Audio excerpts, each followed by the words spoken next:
Hey, boys and girls, ladies and gentlemen, children of all ages. Welcome to another session of Garage Talk with Doug. I apologize for last night's very abrupt session in that I am not feeling well. Just to give you a little background, I'm a dialysis patient. I have acquired a severe head cold over the last couple of days. And, and as you can see, I'm still fighting it off. In any case, I see there's a couple of you out there that have tuned in. I hope that you brought your questions with you today. I kind of had an interesting day. My wife took our car into Firestone, and you're going to ask me, Doug, why are you a master mechanic, and why is your car at Firestone? Well, there's a couple of reasons why. Number one is that due to 8 years on dialysis and my physical disabilities, I am no longer able to perform major auto repair. I can do minor repairs on my vehicles, but I can't do major repairs, and I've been having problems with the hub bearings in that they are getting tight and starting to lock up on the BMW in the rear, so they need to be replaced. I have a CV boot that's torn and needs to be replaced, and these are all relatively labor-intensive jobs. I also need the rear shocks replaced, but that's common for 88,000 miles. Front shocks are still good. In any case, that's what's going on, out in the world today. Just to let you know that those repairs at Firestone wants just over 2,100, about 2,160 some odd dollars to do those repairs. It goes to say that parts and labor is expensive, especially when you're dealing with BMWs. In the overall scheme of things, though, $2,000 for those repairs on a BMW, for a BMW, were relatively inexpensive. If I was to take it to BMW, I would guarantee you that they'd want at least $5,000 to do the same work. In any case, guys, I'm glad that you're tuning in. I see there's 7 of you. There's 1 of you that hit the thumbs up. 8 of you on board now. Hit the thumbs up, folks, if you like the content here. My channel is all about answering your automotive-related questions. I was an ASE Master Auto Technician for 35 years, taught in the high schools and trade schools around the country, and bring my experience to your screen live. Martin Hill, could I buy a sailboat for $2,100? Anybody could buy a sailboat for $2,100. The question is how much money have you got to dump into it? And this isn't to talk about sailing. So, do me a favor, Martin, if you want to talk about sailboats and stuff like that, I would suggest you go to one of the sailing channels. A more legitimate question, please. Anybody chime in? One of my viewers yesterday mentioned to me about having a V6 in a GM product, and he was talking about wanting to gain performance, and I made a couple of suggestions to him. What I was trying to think of yesterday that I wasn't thinking of, he was talking about putting on a turbo, and I was trying to think of putting on a blower. All right. I like superchargers. I find that, there's no throttle lag, or what we call turbo lag in the business, although turbo lag has gotten to be a thing of the past, in the current cars. Turbos, though, require an awful lot of maintenance. You have to make sure that you're getting oil to them so that the bearings don't burn out. If anybody who has a turbo, I strongly recommend that you idle the car down for a few minutes before you turn the engine off. That's to get the turbo to spin down, so it's not turning those high RPMs, and then you're turning off the engine, shutting off the oil supply, while the turbo bearings are still spinning. I hope that makes sense to you. All right, let me get to the questions here. Marie Morrissey, how much of a pain is changing an instrument cluster in a 2005 Chevy Silverado 2500? It is a bit of a pain, Marie. The dashboard has to come out. All right, and that is a rather large job. If you don't have the experience doing it, I suggest that you leave it to a professional. All right. What is the problem with your instruments that you feel that you need to change the whole instrument cluster, Marie? Get back to me with that, okay? In the meantime, more questions? I hope so. All right, let me go into the chat here. Christine, how are you? Good to see you aboard. Brett says a lot of talk that Fram oil filters are no good. What's your opinion? I have used them in the past, no issues. I'm going tomorrow to get my oil and filter for my CRV. All right. I happen to like the CRVs, Brett. I think that the Hondas are good cars. I think that they're well made. And, the proof is in the pudding. Year after year, they're always in the top contenders for best-selling cars of the year. In regard to Fram filters, I've used Fram filters extensively over the years. I've never had any problems with them. I have had problems with Group 7 oil filters, but I don't even believe that those are around anymore. Generally, if you stick to a name brand filter, you're not going to have any problems. I have a deal with my Ford dealer regarding my Mercury. I don't even do oil changes on my Mercury, I'll be honest with you. My Ford dealer has a deal where I buy one oil change and he picks up the second oil change for free. Alright, I know that I'm getting the right oil in the car. I know that I'm getting a factory filter.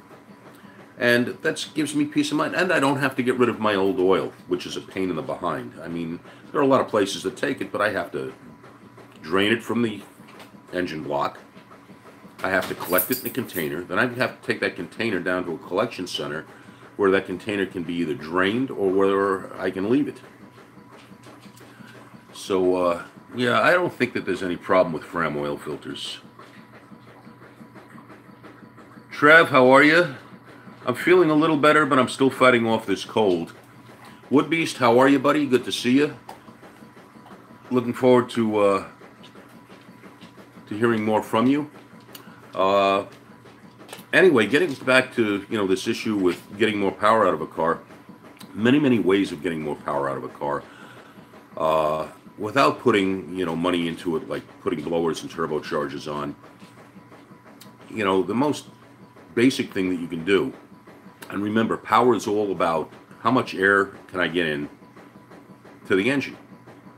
All right, with fuel injection, the fuel is automatically going to be compensated because it's going to take your information from the mass airflow sensor, which is telling the engine how much air is going in, and then it's going to compute how long to keep the injectors open to maintain the correct, what we call stoichiometric ratio. A stoichiometric ratio is basically 13.7 parts of air to 1. Some people may say 14 to 1 these days, but it's really 13.7 parts of air to 1 part fuel. And we want to keep it at that ideal mixture because at that mixture we get the most power that we can out of the engine. Now, how else can we get power out of the engine? Well, we want to make sure that the exhaust is evacuating through the exhaust system as efficiently as possible. There's a couple of ways in which the auto manufacturers do this. Number one, they put on free flow exhaust with free flow cats. All right, cats being the catalytic converters. The other thing that they may do is they may throw a cold air intake onto it or a performance intake onto it. You can also throw on a larger throttle body, which is going to flow more air, which is going to improve power and performance.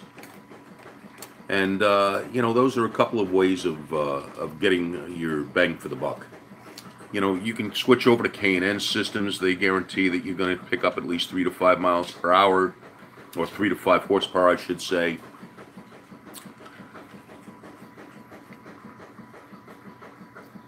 Yes, Woodbeast, you can put a dual exhaust on a V6. It is a V motor, all right? It depends on how much room you have under the undercarriage to run the pipes, but I've seen it done. All right, if you can't run a dual exhaust due to restrictions in the undercarriage of the car and you just don't have the room to run the pipes, all right, you can, get a less restrictive exhaust, such as a Flowmaster or Borla or something along those lines, and have that installed on the car. Okay, Marie Morris, they all have all slowly quit functioning on the voltage, still works. I use RPM to gauge speed. I see, Marie. That's a bit of a problem.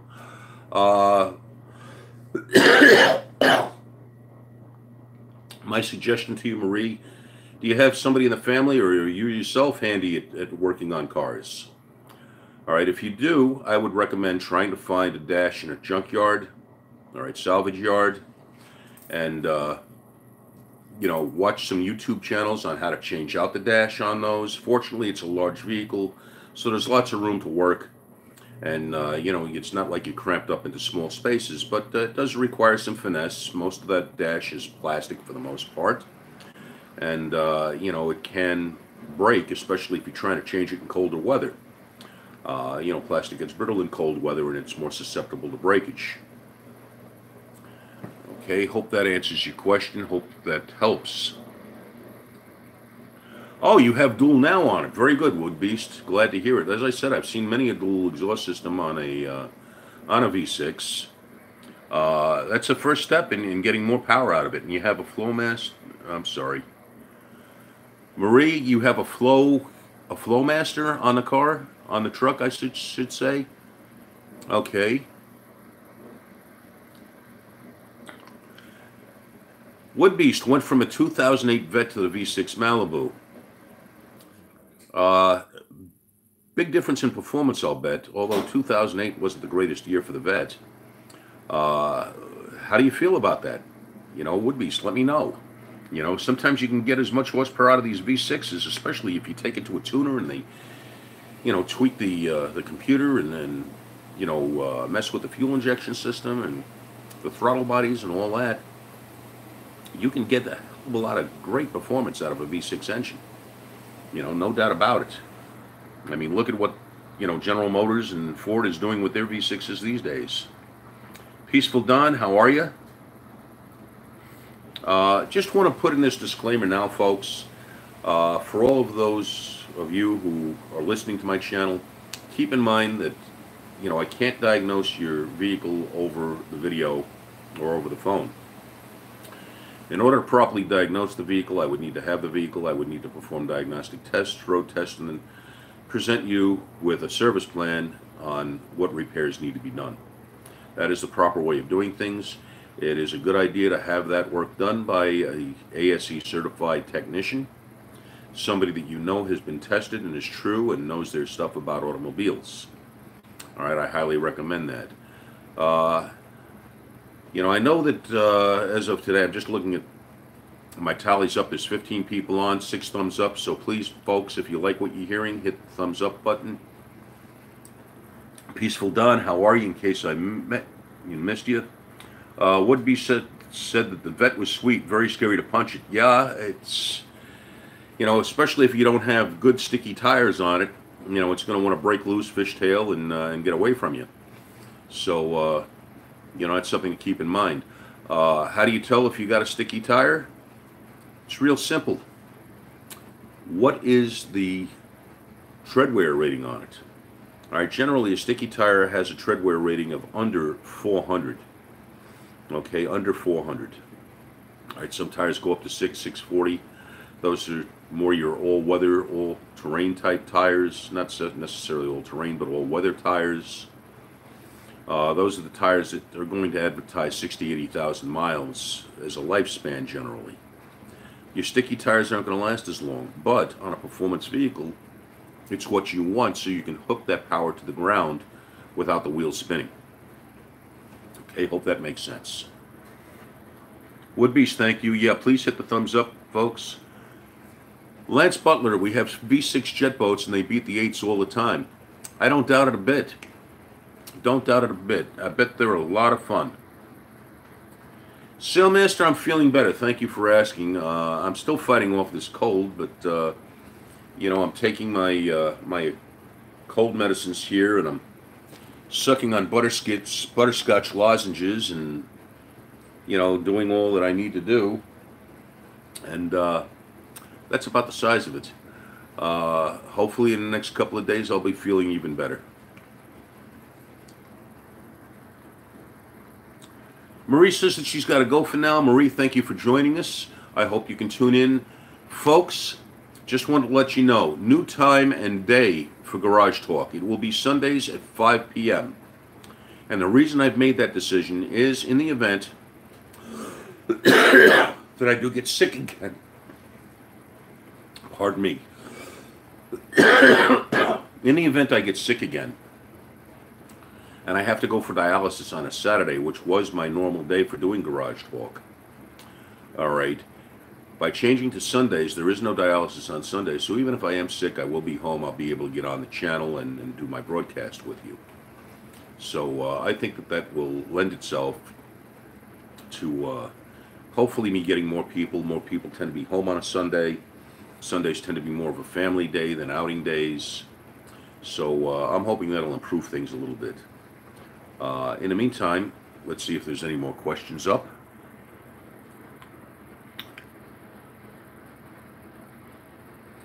All right, Woodby says the V6 Malibu is a sweet car. It has power, but I would love to boost it. Yeah, Woodby, that was you talking to me yesterday about putting a turbo on. Turbos are okay. However, like I said earlier on in the broadcast, with a turbo, you have to run an oiling system to it.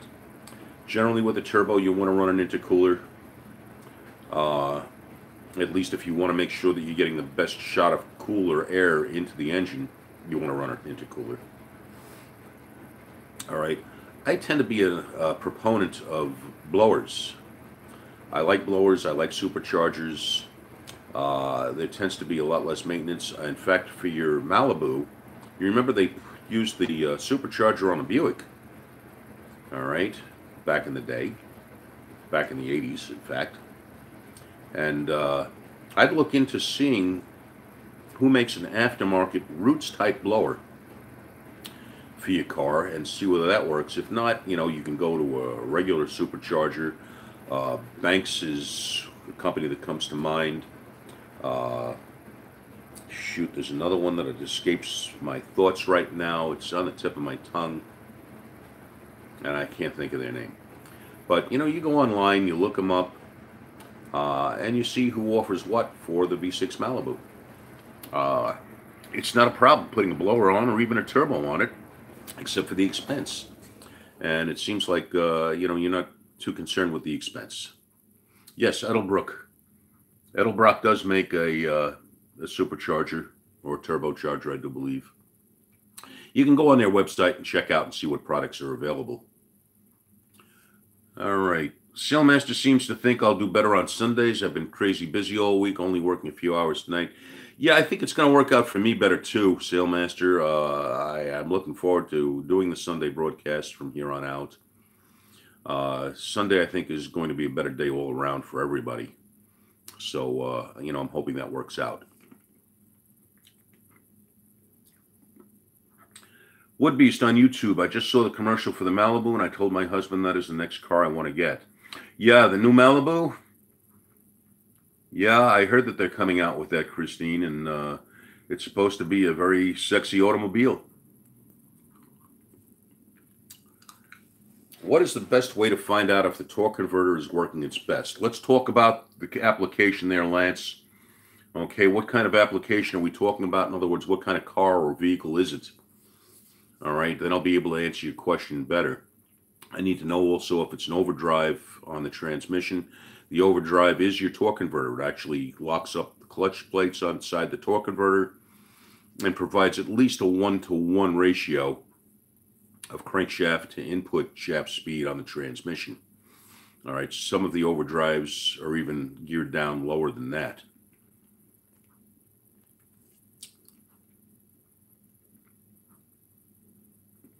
Problem is, new Malibus are only V4. Woodbeast, I don't think that's going to last for long. I think they're going to be offering a V6 in it, possibly even an 8 down the line. Give them a chance to get the first models out there, and then let's see what happens. All right, generally that's the case. They may offer them with a 4, but I'll bet you they're going to offer them with a 6, and I'll bet you they even offer them with a turbo 4 when they come out. And that's not a bad option. Okay, Christine says, good to know. Okay, any other questions up here, guys? All right, we're 19 minutes in. We've got 15 people on, 10 thumbs up. Keep hitting the thumbs up, folks. If you check out my page, you'll see a description of my qualifications below. Also, you'll have my PayPal address if you'd like to support this channel. Please All donations are welcome. Okay. I also have a GoFundMe page up, but I'm not going to get into that now. That's for another time. Okay. If you'd like to donate, though, to me, you can donate through my PayPal, and you'll find that address below in the description.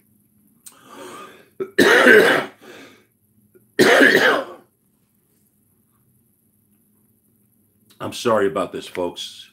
This cold is really getting the better of me. I've been fighting the good fight, but being a dialysis patient for over 8 years, I have an immune system that's not up to snuff, and I tend to be susceptible to every bug that comes around. And God knows I usually end up catching them.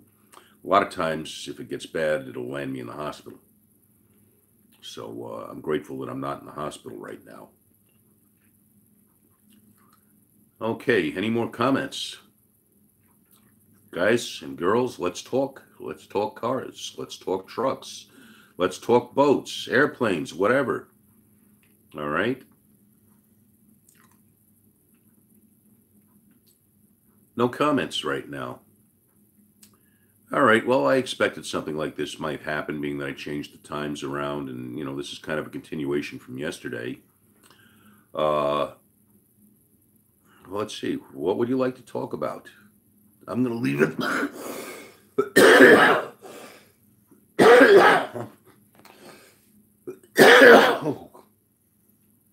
I'm sorry, guys. This is getting the better of me. And quite frankly, I'm going to end this early if there's no more comments, because I'm getting very choked up, very congested. And, it's doing a number to me. I can't even think clearly, to be honest with you. My head is so clogged up. So I do appreciate you tuning in. I see you're starting to drop off. Thank you, though, for the thumbs up. Thank you for tuning in. All right, keep in mind that I'm going to be broadcasting now on Sundays at 5 p.m. So keep that in mind. Garage Talk will be on every Sunday at 5 p.m. I'm hoping that the weather will be a little nicer next weekend. I'd like to take you out to my garage and out to my cars and actually show you some maintenance procedures. With winter coming, it's a good idea to start getting your car prepped for winter, making sure that it's going to start, making sure your battery's in good condition. And I'd like to show you, how to go about testing a battery, how to charge it properly, how to clean up the battery terminals and clean the battery properly.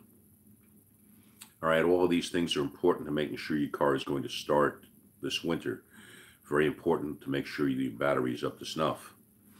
All right, I also want to go over fluid checks with you, where the fluids are located, what they are, what needs to go back in, if they need to be topped up. Things that, pardon me, things that every driver should know. Okay? I'm also trying to lure in some younger folks. I notice that my demographics tend to be those over 55. And, I'm hoping you'll let your kids that are starting to drive know. Maybe they need a little education on where these fluids are located, how to check them, what to look for when you check out a car. I'm going on a trip. Make sure you check all the lights. Make sure they're working properly. All right, check your turn signals, your reverse lights, your headlights, your high beams, your four-ways. You might want to check the interior lights. Make sure your map lights are working. You might have to use a map, although that's old school. Most people use GPSs these days, which are built right into your phone. Very convenient. But you never know.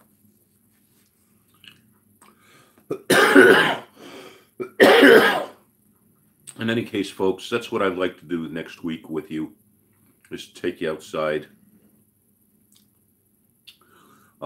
We may need to adjust those times up, now that fall is coming, the days are getting shorter, and I don't want to be outside in the dark trying to show you this stuff. I want to do it during daylight hours.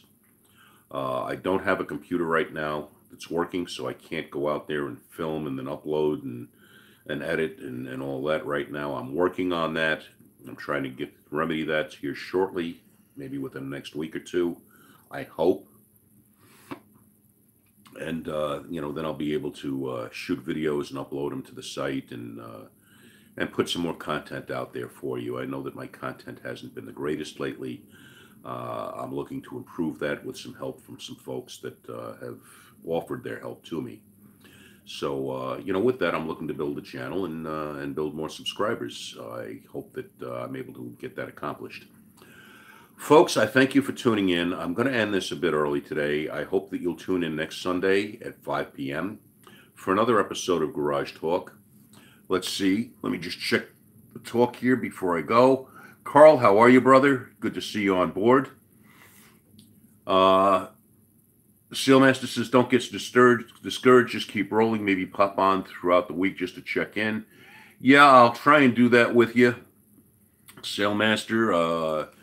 Like I said, I hope to be putting out more content here in the future, but the key is getting that computer.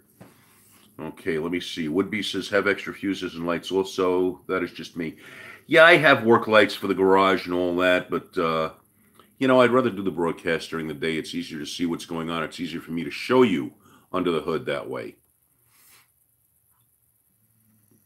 What's wrong with my system? I have very old computers. That's what's wrong with it. In fact, I have a Sony that is a rather decent Sony. It was an older one. It has a good video card in it.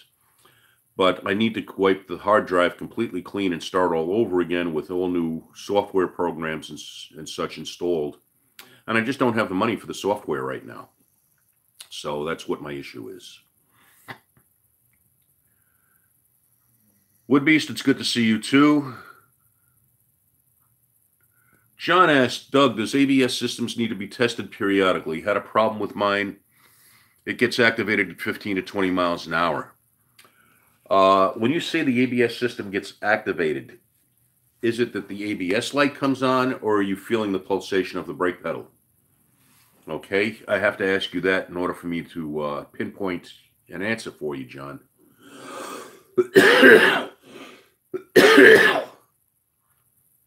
Generally, though, as far as the ABS goes, the best thing you can do to maintain a proper brake system, including the ABS, is to change your brake fluid every couple of years. All right. Brake fluid does absorb moisture. We call it in the trade hydroscopic. Simply means that it absorbs moisture, and it causes rust in the brake lines. And also, water boils at a much lower temperature than brake fluid. So if it boils, you'll end up with air in your lines and a very low brake pedal. All right, in which case the brake system needs to be bled. Okay.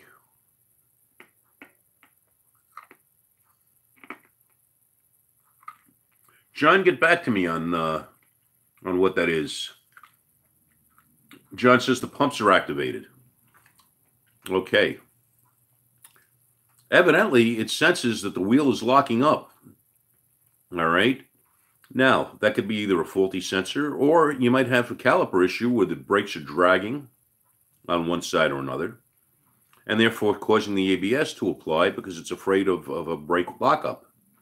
All right, the whole idea of ABS is to pump the brakes for you automatically and prevent the brakes from locking so you don't go into a skid. And that enables you to steer the car around an obstacle in a road. Okay, years ago, when I was a young man, they used to tell us to pump the brake pedal rapidly, if the car was starting to go into a skid. All right. By doing that, we were basically doing the same thing that the ABS does automatically. Hope that answers that question.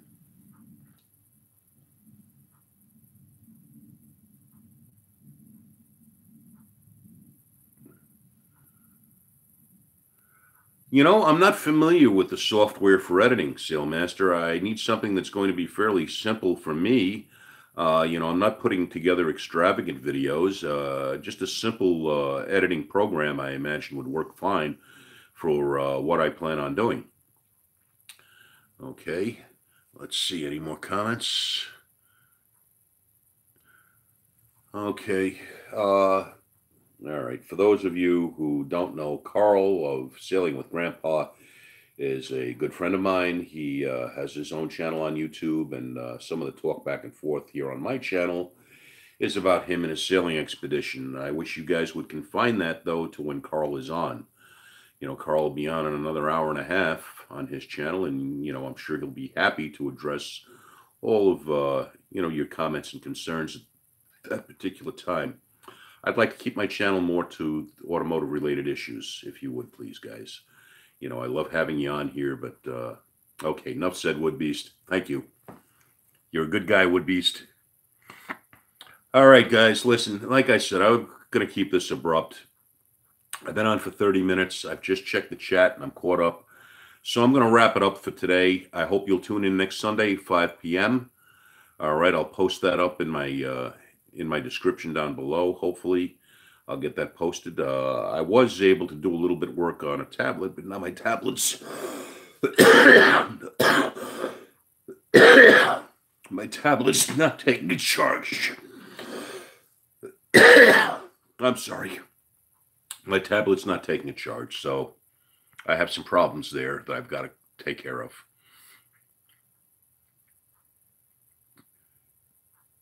Thank you. I appreciate that, Sailmaster. Yeah, I'm going to go get some more rest. Thank you, Wood Beast. What's for dinner? I don't know yet. I think my wife came back with some wonton soup and an egg roll for me. And, I'm going to take some Chinese penicillin. I don't know about the egg roll. I don't know whether I'm feeling that, but I definitely will do some Chinese penicillin here. It's good for what ails you. All right, guys and gals. Oh, by the way, I had a comment. I don't know whether you can see my wristband on here, but this has to do with my dialysis. It lets the EMTs know that they're not to take blood pressure or to try and get an IV in this arm because I have a fistula that can be damaged, and the fistula is my lifeline for going on and off the dialysis machine. So that's all about. In case I lose consciousness and can't communicate, they know. And it has happened to me in the past, folks. I have lost consciousness. I have ended up being taken by ambulance, and this has saved me from them damaging my arm and my fistula so that I can still be dialyzed. If they were to damage this, they would have to do much more extensive work on me and install a catheter in order for me to be hooked up to the machine. Okay, so that's what that's all about. Yeah, I hope I feel better too. Thanks. Yeah, Wood Beast. Yeah, wonton is good.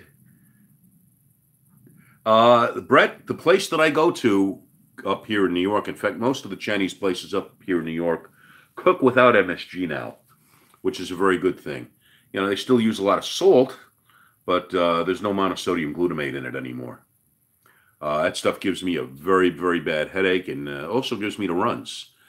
Too much information, I know. Woodbeast, thank you. I appreciate that. I'm going to say goodnight to everybody now. Enjoy your evening. By the way, I was just looking over the TV because I'm a big TV fan. A very good movie coming up on, I believe it's Showtime. In fact, let me just check in here and see. Patch Adams with Robin Williams is what I'm talking about. I thought it was one of his better movies. I happen to like Patch Adams. I think it rates up there with The World According to Garp. And, Poet Society. So, you might want to check out, your cable menu and then check out, Patch Adams. I believe it comes on at 6 o'clock, guys. All right, guys and gals, have a good week, and I'll see you next Sunday. Good night now.